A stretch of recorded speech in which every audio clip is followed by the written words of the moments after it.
AP అభివృద్ధి టీడీపీతోనే సాధ్యమన్నారు Nagari TDP అభ్యర్థి గాలి భానుప్రకాష్. ప్రచారంలో భాగంగా నగిరి నియోజకవర్గంలో విస్తృత ప్రచారం చేశారు.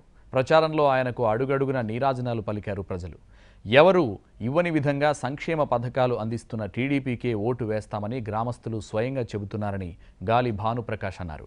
తన తండ్రి నగరిలో చేసిన అభివృద్ధి పనులే తనను గెలిపిస్తాయంటున్న గాలి భానుప్రకాష్తో మా ప్రతినిధి కార్తీక్ ఫేస్ టు ఫేస్.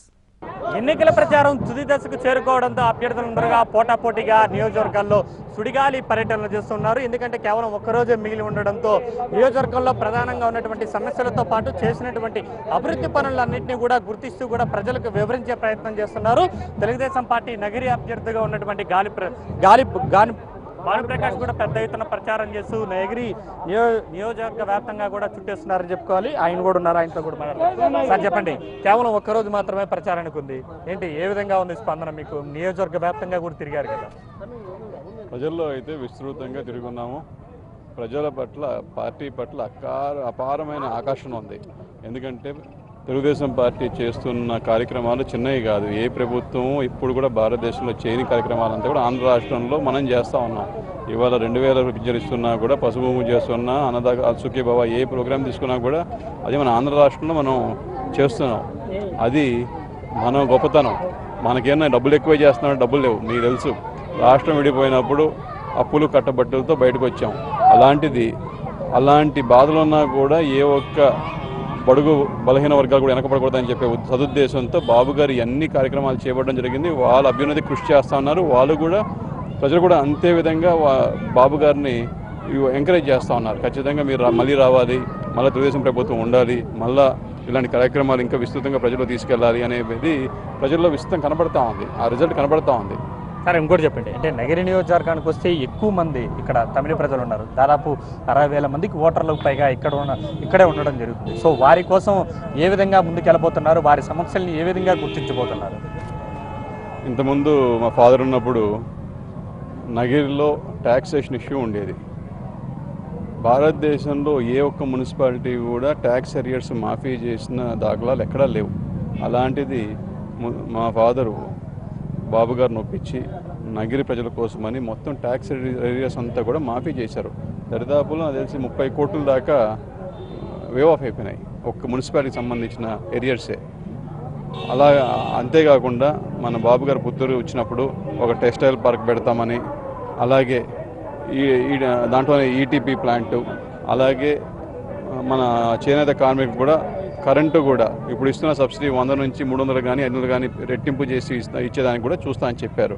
ఇవన్నీ కూడా మళ్ళీ చేనేత కార్పొరేషన్ ఒకటి, వీళ్ళ కోసం ఒక కార్పొరేషన్ పెట్టి వాళ్ళ అభ్యున్నతికి, వాళ్ళ పిల్లల చదువులకి తోడ్పాటు ఉండేటట్టు కూడా అది కూడా ఏర్పాటు చేస్తా అని చెప్పి మాట ఇవ్వడం జరిగింది. ఖచ్చితంగా ఇవన్నీ జరుగుతాయి. ఇక్కడ తమిళ్ మొదలయ్యార్స్ ఎవరైతే వాళ్ళు ప్రప్రదంగా వాళ్ళు ఆధారపడేది టెక్స్టైల్స్ మీద, అవన్నీ కూడా ఎంకరేజ్మెంట్ ఇస్తా ఉన్నాం. ఖచ్చితంగా వాళ్ళు కూడా తెలుగుదేశం పార్టీ అంతే విధంగా ఆదరిస్తూ ఉన్నారు. సార్, ఇంకోటి చెప్పండి, నియోజకవర్గంలో వీళ్ళతో పాటు ఎక్కువగా చెరుకు రైతులు ఎక్కువ మంది ఉంటారు.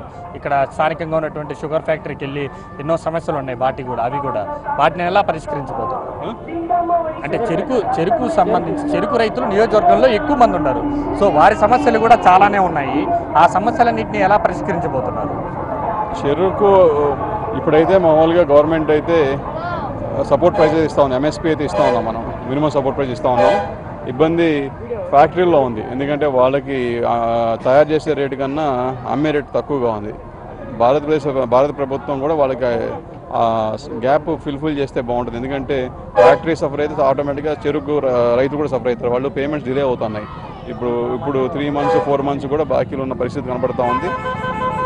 ఈ మధ్య రెక్టిఫై అయింది, వాళ్ళకి మినిమం సపోర్ట్ ప్రైస్ కూడా వస్తూ ఉంది.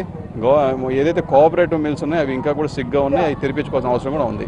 అంటే ప్రధానంగా నియోజకవర్గంలోకి వెళ్తే పెన్షన్లు పెంచడం కావచ్చు, డ్వాక్రా రుణాల మాఫీ కావచ్చు, పసుపు కుంకానికి సంబంధించి కావచ్చు, ఈ పథకాల్లో ఏ విధంగా ఉంది ప్రజల నుంచి స్పందన? మీకు తెలుసు, నేను కొత్తగా చెప్పాల్సిన అవసరంలే. ఒక్క మనిషికి 2000 రూపాయలు పింఛన్ ఇస్తున్నామంటే ఒక వృద్ధుడికి కానీ, వికలాంగులు కానీ, ఒక వితంతువు కానీ, అది ఆ డబ్బు 2000 రూపాయలు ఊరికే నామూషిగా ఇచ్చే డబ్బు కాదు, 200 రూపాయలు కాదు, అది 2000 రూపాయలు. వాళ్ళకి ఎంతో కొంత బాస్ట్గా నిలిచే డబ్బు అది. వాళ్ళ జీవితంలో ఎంతో కొంత వాళ్ళకి పనికొచ్చే డబ్బు.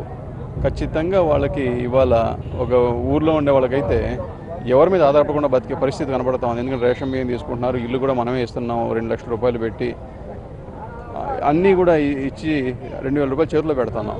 అంటే ఎవరి మీద ఆధారపడకుండా వాళ్ళ కాళ్ళ మీద వాళ్ళు గౌరవంగా బతికే పరిస్థితి మనం రాష్ట్ర ప్రభుత్వం వీళ్ళకి కల్పిస్తూ ఉంది. ఖచ్చితంగా వాళ్ళు కూడా అంతే మన పార్టీ పట్ల కృతజ్ఞతాభావం వాళ్ళకి బాగా వ్యక్తపరుస్తూ ఉన్నారు. చివరిగా చెప్పండి సార్, నియోజకవర్గ వ్యాప్తంగా ఇన్ని రోజులు కూడా పర్యటించడం జరిగింది, ఇంకొక 2 రోజులు మాత్రమే పోలింగ్ ఉంది. ఏంటి ఏ విధమైనటువంటి గెలుపు రాబోతుందని చెప్పి మీరు అనుకుంటున్నారు? గెలుపు ఓటములకి కారకులు ప్రజలు. నేను ఎప్పుడు కూడా వాళ్ళ డిసిషన్ని ముందుగా చెప్పేంత ఇదైతే సాహసమైతే ఇచ్చేయను. ప్రజలు నిర్ణయదారులు. పోలింగ్ వాళ్ళపై ఓటేస్తారు. ఖచ్చితంగా నాకున్న ఎక్స్పీరియన్స్, నాకున్న అనుభవం, నాకున్న ప్రజల్లో ఉన్న స్పందన చూస్తే తప్పకుండా వీళ్ళు నాకు అండగా నిలుస్తారు. నన్ను నమ్ముకున్నారు. ఖచ్చితంగా మనం గెలుస్తున్నాం అనే నమ్మకం నాకుంది ఖచ్చితంగా. ఇది గాలి భానుప్రకాష్ చెప్తున్నారు. ఈ నగర నియోజకవర్గంలో ఉన్నటువంటి అన్ని సమస్యలన్నీ కూడా ఎమ్మెల్యే అయిన వెంటనే కూడా అతి తక్కువ కాలంలోనే పూర్తి చేస్తానని చెప్పి కూడా ఆయన చెప్తున్నారు. ఇంకా మరొక రోజు మాత్రమే ఉండడంతో ఇంకా ప్రచారంలో ఉండడం కారణంగా